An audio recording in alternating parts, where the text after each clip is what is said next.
Bonjour belles âmes, bienvenue sur ma chaîne Murmure Mystique, un espace dédié au parcours des couples sacrés, où l'on explore ensemble les mystères de l'amour conscient, des flammes jumelles et des connexions d'âmes profondes. Alors je suis ravie de vous retrouver ici, parce qu'aujourd'hui on va aborder un sujet qui est un petit peu tabou pour certains, mais qui est bien réel pour d'autres. Je vais vous parler du parcours de flammes jumelles court.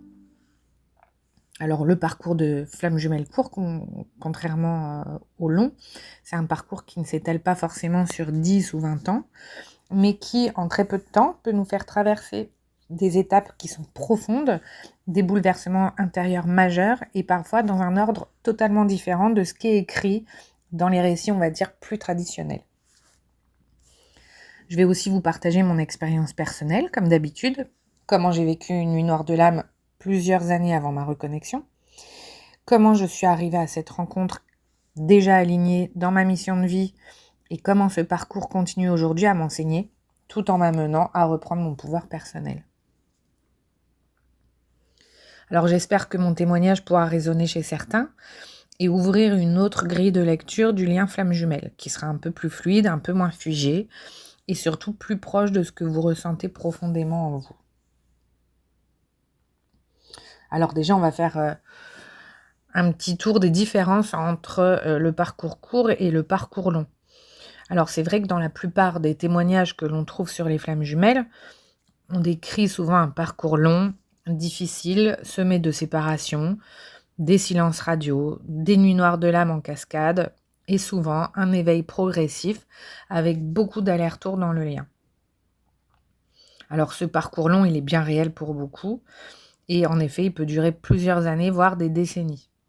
Souvent, il va suivre un schéma classique avec la reconnexion, la lune de miel, la séparation, la nuit noire de l'âme, les allers-retours, un travail sur soi qui va amener au switch énergétique, une pré-réunion, une réunion et, dans les meilleurs des cas, une fusion. Ce modèle aide à comprendre certaines dynamiques, en effet, mais il ne correspond pas à tout le monde, en tout cas aujourd'hui. Parce qu'aujourd'hui, on a accès à l'information et du coup, ça a changé aussi complètement la donne. Et donc, en parallèle, depuis quelques années, il y a des parcours courts aussi qui se mettent en place. On a l'impression que les étapes semblent compressées dans le temps ou parfois même inversées, mais ça ne veut pas dire que c'est plus facile ni que c'est moins puissant. Bien au contraire. Parfois, dans le fait que ce soit court, c'est beaucoup plus puissant, je dirais, et violent au niveau de la nuit noire de l'âme, beaucoup plus bouleversant. Dans un parcours court, l'âme peut avoir anticipé certaines étapes avant même la reconnexion. Cela peut être le cas de la nuit noire de l'âme, ou alors de la reconnexion à sa mission de vie, ou au niveau de l'alignement personnel. Et quand les deux flammes se retrouvent, le processus va se déclencher d'un coup chez l'un ou chez l'autre, et tout va s'accélérer et tout va se concentrer. Alors évidemment, le parcours court, c'est souvent un parcours qui est vécu par des personnes qui sont déjà éveillées spirituellement, si je puis dire, qui sont du moins déjà autonomes ou dans une forme de maturité énergétique. Et c'est ce qui peut donner l'impression que tout va plus vite, alors qu'en réalité, le travail a simplement commencé bien avant la rencontre. Et c'est exactement ce que j'ai vécu. Alors, pour ma part, je considère donc que mon parcours de flamme jumelle a réellement commencé en novembre 2020, lors de ma nuit noire de l'âme. Pour moi, c'est le point de départ, en fait, du début du parcours. À ce moment-là, je n'avais pas encore rencontré mon jumeau, mais mon âme, elle, était déjà en train de se préparer à quelque chose de bien plus grand. Alors évidemment, cette nuit noire de l'âme, comme je l'ai déjà expliqué et je le répète dans mes vidéos, ça a été une véritable descente dans les profondeurs de mon âme. Ça m'a poussée à lâcher mes attachements, mes anciens schémas et à renaître dans une version de moi-même beaucoup plus alignée, plus ancrée et plus en lien avec ma mission de vie. Dans l'année qui a suivi ma nuit noire de l'âme, tout a commencé à se réaligner autour de moi presque de façon magique. J'ai changé de lieu de vie, un lieu profondément ressourçant. J'ai fait une vidéo d'ailleurs sur le lieu de vie des flammes jumelles. Donc un lieu qui est en harmonie avec mon être intérieur. J'ai des nouveaux compagnons de vie qui sont aussi arrivés à ce moment-là, mes animaux, qui sont des présences précieuses, stabilisantes et douces. J'ai fait une vidéo aussi d'ailleurs en lien avec le lieu de vie et les animaux dans le parcours de flammes jumelles. Donc je suis complètement en lien avec la nature, avec les animaux, avec la terre, et ça a vraiment pris une place essentielle dans mon quotidien. C'est dans cette période, environ 1 an et demi avant ma reconnexion avec mon jumeau, que l'abondance a vraiment commencé à circuler librement dans ma vie. Financièrement, émotionnellement et spirituellement, j'ai été entourée, soutenue dans l'accueil et dans le don, à travers mes soins, mes échanges humains et mes différentes activités. En effet, donc avant la reconnexion avec mon jumeau, donc entre ma nuit noire de l'âme et ma reconnexion, donc qui s'est passée à peu près 3 ans, je suis donc devenue maître Reiki. Je me suis lancée aussi dans les massages intuitifs. J'ai fait de la sonothérapie et j'ai aussi créé un espace de soins et de ressourcement dans le lieu où j'accueille des gens pour des échanges qui vont être riches, humains et surtout des échanges vibrants. Alors, je sais au fond de moi, avec le recul maintenant, que tout ça vraiment fait partie du processus. Comme si l'univers avait tout préparé, tout organisé pour que je sois prête, enracinée et entière au moment de cette fameuse reconnexion. Non pas dans le besoin, mais dans la pleine puissance de mon féminin accompli. Alors, je ne suis pas arrivée dans ce parcours en ayant déjà tout nettoyé, mais il y avait déjà des choses qui avaient été mises en place, il y avait déjà un éveil qui était bien présent, une nuit noire qui avait été faite en bonne et due forme plusieurs années auparavant. Et voilà, je suis arrivée dans ce lien à ce moment-là. J'avais des signes avant-coureurs sans avoir jamais entendu parler du parcours de flammes jumelles. Quand je regarde en arrière maintenant, j'avais des signes en fait qui m'ont montré que j'allais rentrer dans un lien de flammes jumelles. Donc, il y a 1 an et demi, donc j'ai rencontré mon jumeau et lors de cette reconnexion, donc mon jumeau était en couple depuis plusieurs années. Et malgré les circonstances extérieures, j'ai su tout de suite donc qu'il se passait quelque chose d'extraordinaire. C'était quelque chose d'évident, c'était un plongeon cosmique et c'était vraiment une évidence d'âme et une reconnexion fulgurante. Lui avait déjà aussi, on va dire, eu des prises de conscience d'un point de vue énergétique, d'un point de vue spirituel, d'autant plus que j'ai fait une vidéo là-dessus où lui se croyait en parcours de flammes jumelles avec son ex, donc compagne, la tierce. Alors évidemment, j'ai quand même il y a quand même eu cette lune de miel qui s'est passée et il y a eu des allers-retours qui sont encore un petit peu compliqués aujourd'hui parce que, en effet, je travaille avec mon jumeau, donc du coup, j'ai aussi fait une vidéo sur le sujet. Mais en quelques mois de temps, donc, j'ai commencé à respecter le rythme de ce parcours sans forcer les choses, en me recentrant. Ça a été très rapide parce que j'avais déjà conscience de tout ça.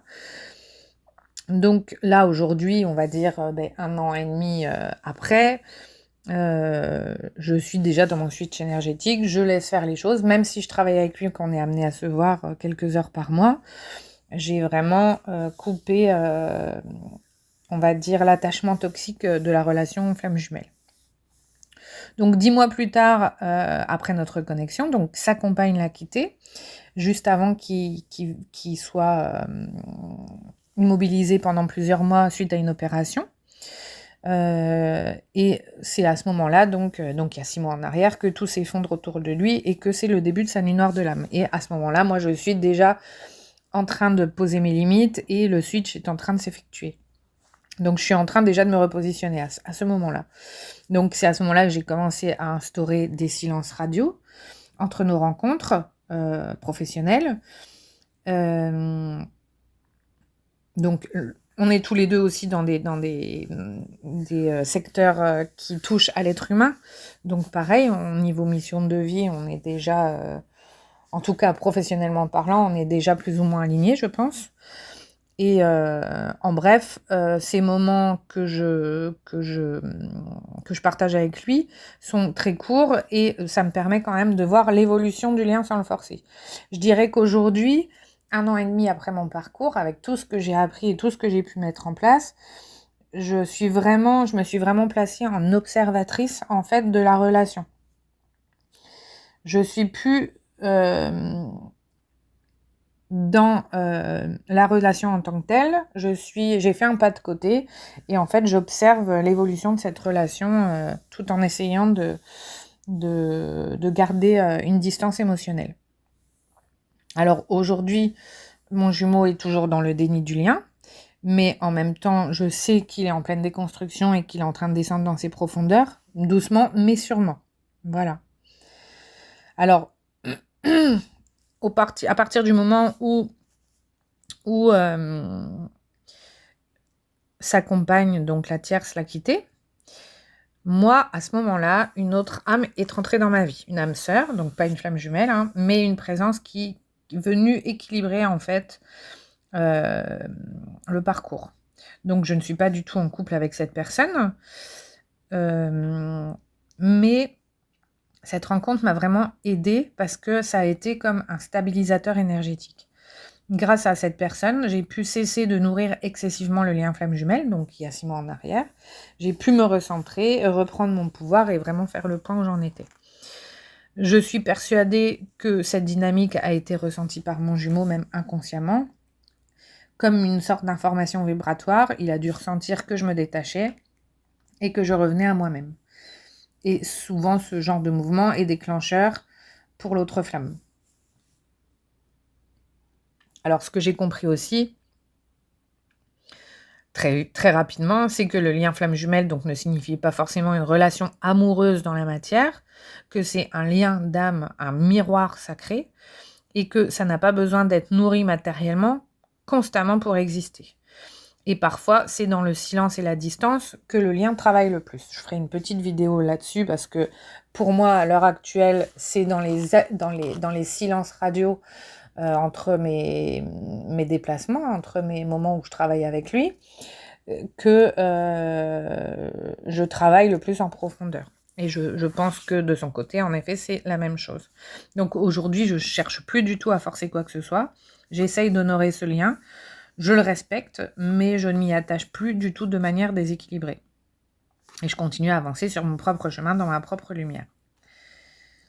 Donc, ce qui est, on va dire, frappant ou étonnant dans certains parcours, comme le mien, et qui est moins courant, c'est cette inversion des étapes.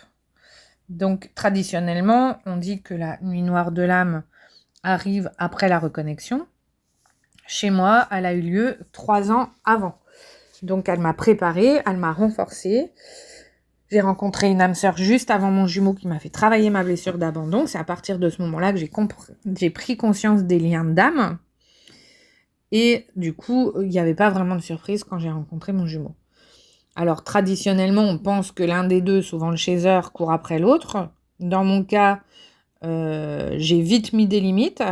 Alors, jusqu'à maintenant, j'ai toujours été chaser. Je dirais qu'aujourd'hui, je suis dans le respect de mon énergie. Donc, j'ai arrêté de courir il y a, on va dire, quelques mois. À partir du moment où j'ai rencontré mon âme sœur, où il a été quitté par sa tierce, tout s'est enchaîné très rapidement. Donc, aujourd'hui, le lien, il existe, il est vivant, il est toujours palpable et profond. Ça continue à travailler, ça continue à éveiller, mais on est dans un cadre qui est beaucoup plus sain, qui est respectueux et bien plus conscient. En tout cas, de mon côté, parce que je suis la polarité consciente, Yang premier cheminant, et ça me permet aujourd'hui d'être vraiment spectateur de cette relation. Alors, ça m'a appris que chaque parcours flamme jumelle est totalement unique, qu'il n'y a pas de règle qui est figée. Ça peut suivre des chemins qui sont détournés, des accélérations soudaines, des inversions d'étapes, et tout est juste. Vraiment, tout est juste, tout a été déjà préparé par la source, et on est tous à des niveaux d'avancement sur nos parcours qui sont différents parce que on est à des niveaux de conscience, on va dire, entre guillemets, différents, ou un niveau de travail, on va dire, et d'autonomie énergétique différente. Donc, les grandes étapes, chez certaines personnes, peuvent se chevaucher, elles peuvent se déplacer ou se vivre plusieurs fois à des intensités différentes. Moi, par exemple, j'ai fait une grosse nuit noire de l'âme. J'entends qu'il y a des personnes qui font plusieurs nuits noires de l'âme. J'imagine que c'est tout à fait possible selon le travail qu'il y a à faire intérieurement, selon la force de l'ego aussi, qui doit être déconstruit. Évidemment, on peut vivre plusieurs nuits noires de l'âme. Alors, quand une âme est déjà alignée, éveillée et déjà dans sa mission, le lien, en fait, vient surtout accélérer l'évolution de l'autre. Et moi, c'est ce que je ressens au plus profond de moi. On est vraiment rapidement dans un acte d'amour profond et plus dans l'attente, en fait. Parce que quand j'ai rencontré mon jumeau, comme je l'ai dit, j'étais déjà éveillée, j'étais déjà dans ma mission de vie, j'étais déjà alignée. Et voilà. Comme le disait une collègue qui est sur YouTube, Barbara Alonso, et je suis complètement d'accord avec elle, en fait, c'est comme si mon parcours, il était à 5 ans et demi. Mon parcours a commencé en janvier 2024, mais ma nuit noire de l'âme a eu lieu en janvier 2021. Donc, je dirais que ça fait pas 5 ans et demi, 4 ans et demi que je suis en parcours. On va dire 5 ans. Allez, 5 ans que je suis en parcours, mais ça fait 1 an et demi que je me suis reconnectée à mon jumeau. Voilà. Donc aujourd'hui, je vis ce lien avec beaucoup de sérénité. Je ne m'y accroche plus, je ne projette plus rien du tout. Je continue mon chemin, je continue ma mission. J'essaye de rayonner le plus possible, d'être le plus possible dans le partage de mon expérience, dans la bienveillance et dans la tolérance et dans le non-jugement. Je suis vraiment en paix avec l'idée que ce lien peut exister sans forcément se matérialiser en relation de couple. Et si un jour, donc, une réunion doit se faire, ce sera parce que nous serons prêts chacun de notre côté et non pas dans l'attente ou le manque. Alors mon message pour vous, c'est celui-ci. Surtout, écoutez votre cœur, pas les schémas extérieurs. C'est pas parce que vous entendez que c'est dans cet ordre-là que c'est forcément comme ça que ça doit se passer. Ne comparez pas votre parcours avec les autres parcours, mais plutôt honorez-le. Qu'il soit long, qu'il soit court, qu'il soit inversé, qu'il soit intense ou doux, il est parfait tel qu'il est et tout est juste. N'oubliez pas, tout est juste. Merci d'avoir partagé ce moment avec moi. Si cette vidéo vous parle, si elle résonne avec votre propre parcours, je vous invite à laisser un petit mot en commentaire, à mettre un pouce ou à vous abonner pour continuer ensemble cette exploration des mystères de l'amour sacré. Et surtout, prenez soin de votre lumière. À bientôt sur Murmure Mystique.